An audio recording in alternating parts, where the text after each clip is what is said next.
जब मैं मरने के करीब पहुंची तब जाकर मुझे एक भयानक सच का पता चला। मेरे माता पिता के पास एक रहस्यमयी एक्सचेंज सिस्टम था। वे मेरी हर चीज, मेरे अंक, मेरी उपलब्धियां, यहाँ तक कि मेरी किस्मत तक मेरे छोटे भाई को दे देते थे और इसी तरह हमारी पूरी जिंदगी को अपनी मर्जी से नियंत्रित करते रहे। मैंने जी तोड़ मेहनत करके एक प्रतिष्ठित स्कूल में दाखिला पाया। इतनी पढ़ाई की कि कई बार खून की उल्टियां तक हो गईं। लेकिन जब परिणाम आया तो मेरे मेहनत से कमाए हुए अंक मेरे भाई के नाम पर चले गए और मुझे उसके साधारण अंक मिल गए। मजबूर होकर मुझे एक साधारण कॉलेज में दाखिला लेना पड़ा और अपनी जिंदगी समझौते में बितानी पड़ी। मरने से पहले मेरे माता पिता ने बड़ी बेरहमी से कहा, तुम्हारा जन्म ही अपने भाई की सेवा करने के लिए हुआ है, उसके बदले मर जाना तुम्हारे लिए सौभाग्य की बात है। फिर अचानक सब कुछ बदल गया। माँ ने मुझसे पूछा, इस बार मॉक टेस्ट में कितने नंबर आने की उम्मीद है? उनकी बेचैन आंखों को देखकर मुझे कुछ पल लगे समझने में कि मैं पुनर्जन्म ले चुकी हूँ। मैं 1 महीने पहले वापस आ गई थी, ठीक कॉलेज प्रवेश परीक्षा से पहले। आखिरी मॉक टेस्ट अभी अभी खत्म हुआ था और मैं घर लौटी ही थी कि माँ ने तुरंत मेरे अंकों के बारे में पूछना शुरू कर दिया। उधर मेरा भाई फांग झैंग आराम से पैर फैलाकर वीडियो गेम खेल रहा था। उसकी नजर स्क्रीन से हट ही नहीं रही थी। पिताजी उसके लिए संतरे छीलकर उसे अपने हाथों से खिला रहे थे। ये दृश्य देखकर मुझे अपना पिछला जीवन याद आ गया। पिछले जन्म में मैंने माँ से कहा था कि मुझे अपने अच्छे अंकों पर पूरा भरोसा है। तब उन्होंने मजाक मजाक में पूछा था, अगर मौका मिले तो क्या तुम अपने अंक अपने भाई से बदल लोगी? मुझे लगा था कि ये सिर्फ एक काल्पनिक सवाल है, इसलिए मैंने हाँ में सिर हिला दिया। लेकिन उसी एक हामी ने मेरा पूरा भविष्य बर्बाद कर दिया। मेरे भाई ने मेरे अंक लेकर अपने सपनों के विश्वविद्यालय में प्रवेश पा लिया। बाद में वो जीनियस कहलाने लगा, इंटरनेट पर मशहूर हो गया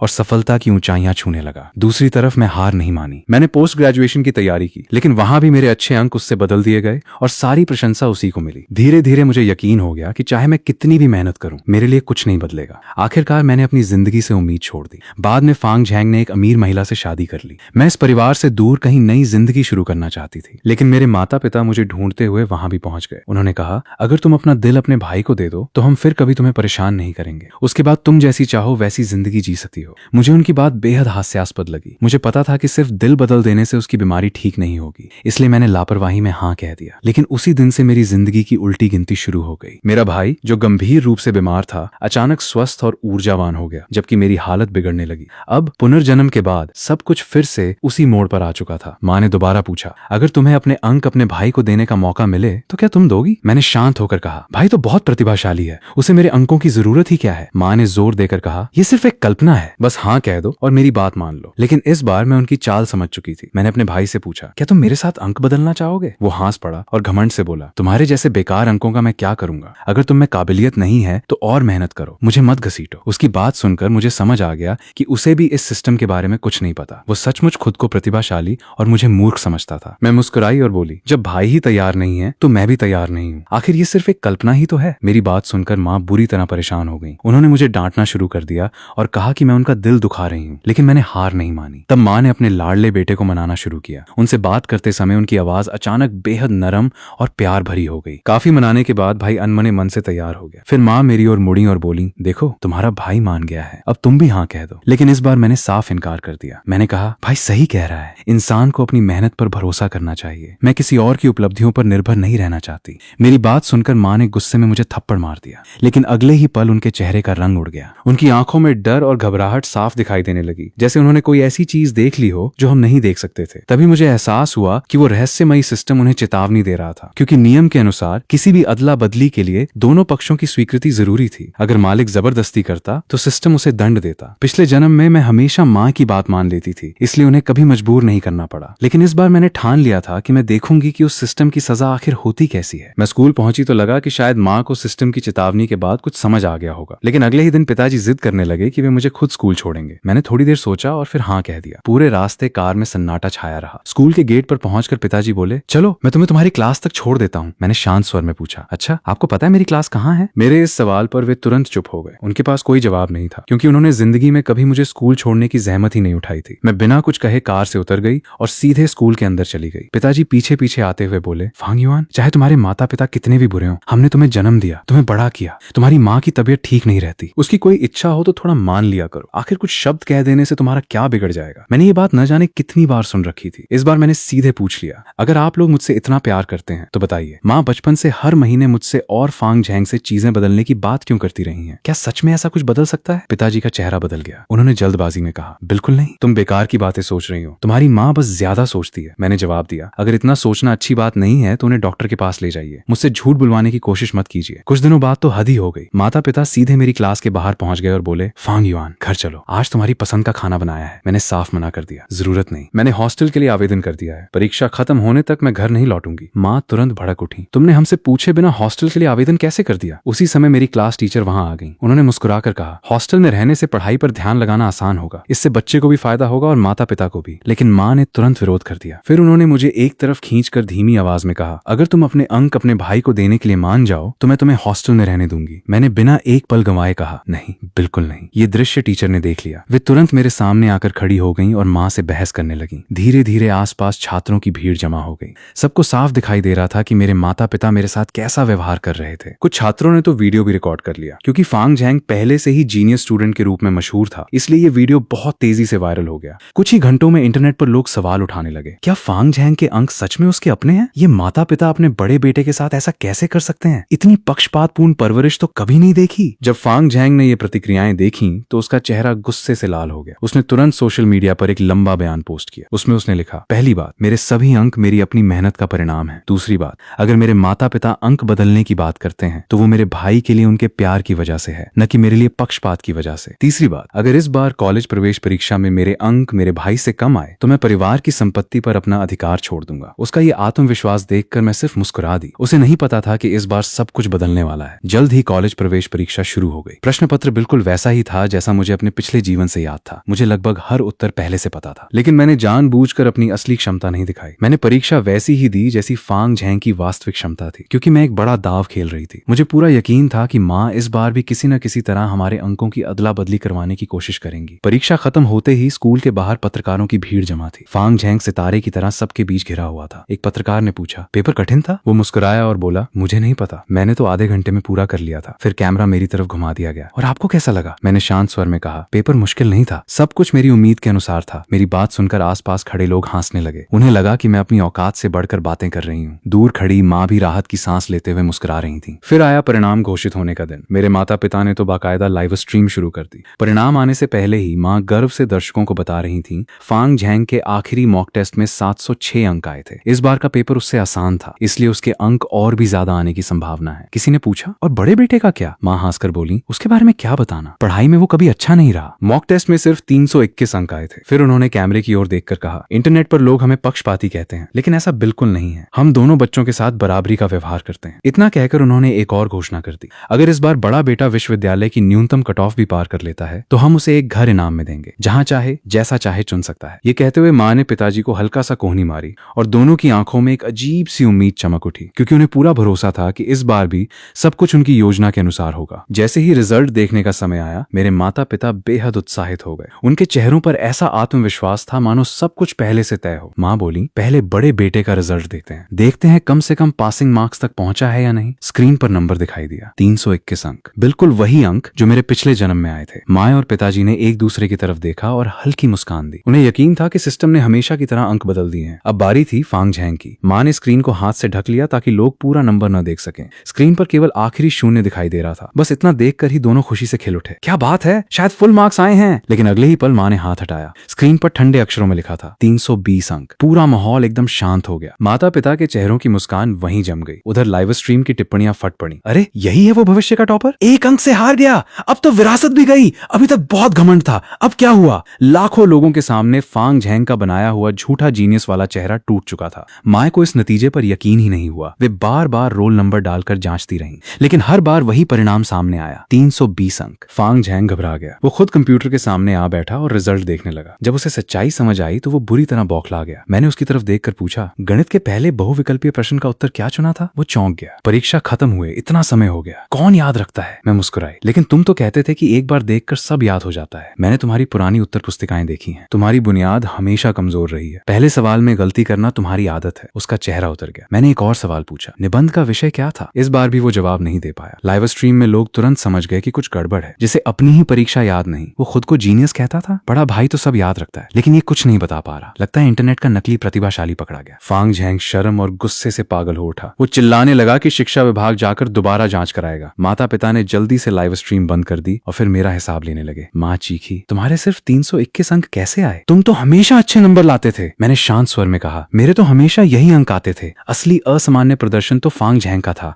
उनके पास इसका कोई जवाब नहीं था। माँ ने फिर पूछा, क्या तुमने जानबूझकर पेपर अधूरा छोड़ा? मैंने सिर हिला हिलाया। हाँ, परीक्षा के दौरान पेट में दर्द था, इसलिए सब सवाल नहीं कर पाई। ये सुनते ही माँ और भड़क गईं। लेकिन अगले ही पल उन्होंने फिर अपने प्यारे बेटे को सांत्वना देना शुरू कर दिया। कोई बात नहीं, हम दोबारा परीक्षा देंगे। अगले साल तुम फिर से तैयारी करोगे, तुम्हारा भाई भी तुम्हारे साथ पढ़ेगा। अगले साल तुम जरूर टॉपर बनोगे। लेकिन इस बार मैंने साफ मना कर दिया, मैं दोबारा परीक्षा नहीं दूंगी। माँ ने तिरस्कार से कहा, 321 अंकों के साथ तुम करोगी भी क्या? किसी निजी कॉलेज में जाओगी? इतनी महंगी फीस हम नहीं देंगे। मैंने उनकी आंखों में देखते हुए कहा, मैं निजी कॉलेज नहीं जाऊंगी, मैं विदेश में पढ़ाई करूंगी। कमरे में अचानक सन्नाटा छा गया। पिताजी ने अविश्वास से पूछा, विदेश? कब तैयारी की तुमने? मैंने जवाब दिया, जब मैं हॉस्टल में थी। मेरे शिक्षक ने सलाह दी थी, इसलिए मैंने आईएलटीएस और टोफल की परीक्षा दे दी। मेरे अंक अच्छे हैं, कई विश्वविद्यालय मुझे स्वीकार कर सकते हैं। मेरे क्लास टीचर ही इस जीवन में मेरे लिए सबसे बड़े सहारे थे। उन्होंने हमेशा देखा था कि मैं छोटी परीक्षाओं में शीर्ष पर रहती थी, लेकिन बड़ी परीक्षाओं में अचानक गिर जाती थी। पिछले जन्म में माता पिता के कारण मैं उनकी सलाह नहीं मान पाई थी, लेकिन इस जन्म में पुनर्जन्म लेते ही मैंने उनसे संपर्क किया और मदद मांगी। माँ ने फिर धमकी दी, मान लो तुम्हें प्रवेश मिल भी जाए, हम एक पैसा नहीं देंगे, तब क्या करोगी? मैंने शांत स्वर में कहा, सर ने कहा है कि जरूरत पड़ी तो वे मुझे उधार देंगे। माँ का चेहरा गुस्से से लाल हो गया। तुम्हारी हिम्मत कैसे हुई? मैंने पहली बार पूरी दृढ़ता से जवाब दिया, मैं अब बालिग हूँ, क्या आप मुझे हमेशा कैद करके रखेंगी? पिताजी गरज उठे, अगर आज इस घर से बाहर गई तो दोबारा लौट कर मत आना। और फिर आखिरकार वो सच सामने आ गया जिसे वे सालों से छिपाते रहे थे। माँ चिल्लाई, हमने तुम्हें अपने बेटे की सेवा करने के लिए पैदा किया था, अगर वो नहीं होता तो तुम्हारा अस्तित्व ही नहीं होता। मैंने पूछा, तो आखिरकार आप मानती हैं कि आपने कभी मुझसे प्यार नहीं किया? माँ ने बिना झिझक जवाब दिया, हाँ, हमने कभी तुमसे प्यार नहीं किया, तुम्हें सिर्फ अपने भाई का साथी बनाने के लिए पैदा किया था। वो जो करेगा तुम्हें वही करना होगा, तुम्हारे पास कोई विकल्प नहीं है। मैं इसी पल का इंतजार कर रही थी। मैंने अपना मोबाइल निकाला जो पहले से रिकॉर्डिंग कर रहा था और कैमरा सीधे उनके सामने कर दिया। सबने सुन लिया ना, यही है मेरा परिवार। मेरे माता पिता ने कभी मुझसे प्यार नहीं किया। इतना कहकर मैं अपना पहले से तैयार सूटकेस उठाकर घर से निकल गई। मेरे पीछे माँ दौड़ना चाहती थी, लेकिन अचानक वहीं बेहोश होकर गिर पड़ी। उन्हें तुरंत अस्पताल ले जाया गया। जांच में पता चला कि उन्हें ल्यूकेमिया ब्लड कैंसर है, और सबसे हैरानी की बात यह थी कि बोन मैरो ट्रांसप्लांट के लिए उपयुक्त दाता सिर्फ फांग झैंग ही था। अस्पताल में भी माँ ने मुझे देखते ही गुस्से से कहा, सब तुम्हारी वजह से हुआ है, क्यों तुम मेरे लिए उपयुक्त दाता नहीं निकली? मैं उनके पास झुकी और धीरे से कहा, माँ, आपको याद है बचपन में मैं और फांग झैंग साथ में पियानो सीखते थे? मेरी प्रतिभा उससे बेहतर थी। तब आपने मुझसे पूछा था कि क्या मैं अपनी शारीरिक क्षमता भी उसके साथ बदलना चाहती हूँ, और मैंने हाँ कह दिया था। माँ का चेहरा पल भर में सफेद पड़ गया। उन्हें समझ आ गया कि मुझे सब पता चल चुका है। मैंने मुस्कुराकर कहा, ये तो बस शुरुआत है, अब धीरे धीरे उस हर चीज का परिणाम भुगतिए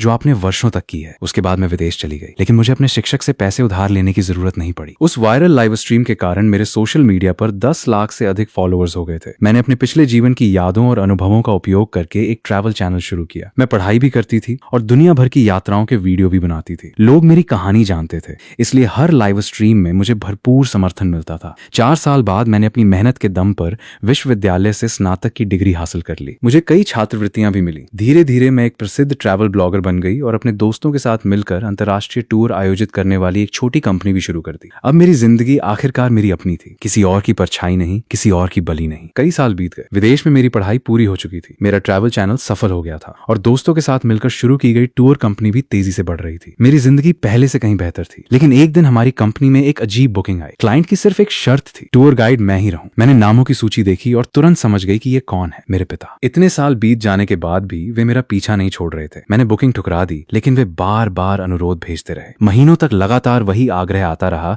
कि मैं ही उनका टूर गाइड बनूं। आखिरकार 3 महीने बाद मेरा मन बदल गया। कारण था मेरी कलाई पर बना वो लाल तितली का निशान। बचपन से वो निशान मेरे हाथ पर मौजूद था, लेकिन 3 महीने पहले अचानक गायब हो गया था। मुझे शक होने लगा था कि शायद एक्सचेंज सिस्टम से जुड़ा कोई व्यक्ति मर चुका है। इसी जिज्ञासा में मैंने इस बार बुकिंग स्वीकार कर ली। जब मैं एयरपोर्ट पहुंची तो सामने खड़े व्यक्ति को देखकर मेरी सांस अटक गई। सिर्फ 48 साल की उम्र में मेरे पिता किसी 80 साल के बूढ़े जैसे दिखाई दे रहे थे। बाल पूरी तरह सफेद हो चुके थे, चेहरा झुर्रियों से भर गया था। चलते समय उनका एक पैर लंगड़ा रहा था। हाथों पर मोटे मोटे छाले थे, जैसे वर्षों से कठिन मजदूरी कर रहे हो। मुझे विश्वास ही नहीं हुआ। पहले उनकी कंपनी हर साल लाखों कमाती थी, फिर उनकी ये हालत कैसे हो गई? मुझे देखते ही उनकी आंखों में आंसू आ गए। फांग युआन, आखिर तुम मुझसे मिलने को तैयार हो गई। वे मेरा हाथ पकड़ने आगे बढ़े, लेकिन मैंने जानबूझकर अपना हाथ नाक के पास ले जाकर उन्हें छूने से बचा लिया। वे असहज होकर रुक गए। मैंने पूरी तरह पेशेवर अंदाज में अगले कुछ दिनों का यात्रा कार्यक्रम समझाना शुरू कर दिया। पूरे रास्ते वे किसी खोखले इंसान की तरह मेरे पीछे चलते रहे। आखिरकार उन्होंने पूछा, तुम ये नहीं पूछोगी कि तुम्हारी माँ और भाई क्यों नहीं आए? मैंने बिना उनकी ओर देखे जवाब दिया,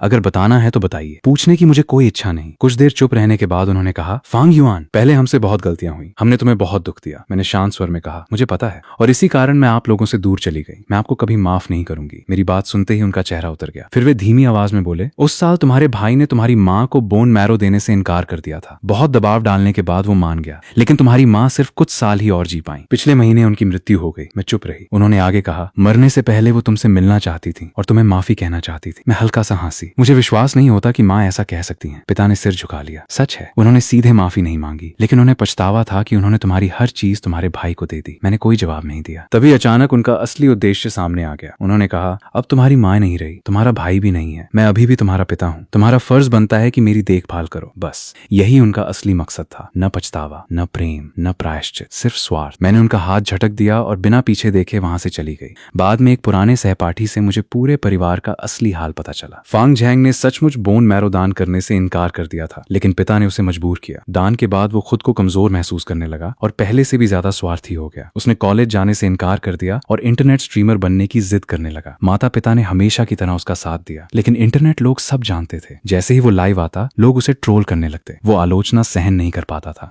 उसके अकाउंट बार बार बंद होने लगे। जब स्ट्रीमिंग का सपना टूट गया तो पिता ने उसे कंपनी में काम सिखाने की कोशिश की, लेकिन 1 साल के भीतर उसने पूरी कंपनी बर्बाद कर दी। व्यवसाय डूब गया, कर्ज चढ़ गया, परिवार को अपना बड़ा घर छोड़ना पड़ा। वे शहर के बाहरी इलाके में एक छोटे से मकान में रहने लगे। फांग झैंग काम नहीं करना चाहता था। वो घर पर बैठकर माता पिता के पैसों पर जीता रहा। इसी दौरान उसे ऑनलाइन जुए की लत लग गई। माता पिता जितना कमाते, उससे कई गुना तेजी से वो पैसा उड़ा देता। कर्ज बढ़ता गया। फिर एक दिन वो अचानक गायब हो गया। बहुत खोजबीन और पुलिस जांच के बाद 1 साल बाद पता चला कि कर्ज चुकाने के लिए अपराधियों ने उसे विदेश ले जाकर बेच दिया था। वहां उसने अमानवीय यातनाएं झेली। उसका शरीर और मानसिक स्थिति दोनों टूट गए। जब तक पुलिस उसे ढूंढ पाती, वो दिल का दौरा पड़ने से मर चुका था। ये खबर सुनकर माँ पूरी तरह टूट गई और पिता सब कुछ खोकर एक अकेले बूढ़े आदमी बन गए। ये कहानी सुनने के बाद भी मेरे मन में एक सवाल रह गया। अगर माँ अपने बेटे से इतना प्यार करती थी, तो उन्होंने बाद में एक्सचेंज सिस्टम का इस्तेमाल फिर क्यों नहीं किया? इस सवाल का जवाब मुझे 2 साल बाद मिला। उस समय मेरी पत्नी ने जुड़वा बच्चों को जन्म दिया था और तभी मेरे सामने फिर वही सिस्टम प्रकट हुआ। एक्सचेंज सिस्टम में आपका स्वागत है। ये सिस्टम केवल जुड़वा बच्चों वाले परिवारों के लिए है। यदि दोनों बच्चे सहमति दें, तो उनके बीच प्रतिभा, क्षमता और संसाधनों का आदान प्रदान किया जा सकता है। ध्यान दें, जबरदस्ती अदला बदली केवल एक बार की जा सकती है और उसके बदले सिस्टम मालिक को भारी कीमत चुकानी होगी। उस क्षण मुझे सब समझ में आ गया। माँ ने अपने जीवन में वो एकमात्र जबरन अदला बदली पहले ही इस्तेमाल कर ली थी और उसकी कीमत शायद उन्होंने पूरी जिंदगी चुकाई। मैंने अपने नवजात जुड़वा बच्चों को गोद में लिया और मन ही मन एक फैसला किया, मैं इस सिस्टम का कभी इस्तेमाल नहीं करूंगा। बच्चों की जिंदगी उनके अपने फैसलों से बनेगी। उनकी सफलताएं उनकी होंगी, उनकी असफलताएं भी उनकी होंगी। किसी को ऊंचा उठाने के लिए दूसरे को कुर्बान नहीं किया जाएगा, क्योंकि सच्चा प्यार बराबरी देता है, बलिदान नहीं मांगता। दोस्तों, अगर वीडियो अच्छी लगी हो तो वीडियो को लाइक, चैनल को सब्सक्राइब और कमेंट जरूर करें। और अगर आप ऐसी ही मजेदार वीडियो और देखना चाहते हैं तो सामने दिखाई दे रही वीडियो पर क्लिक करके उसे भी जरूर देखें। मिलते हैं अगली वीडियो में। धन्यवाद।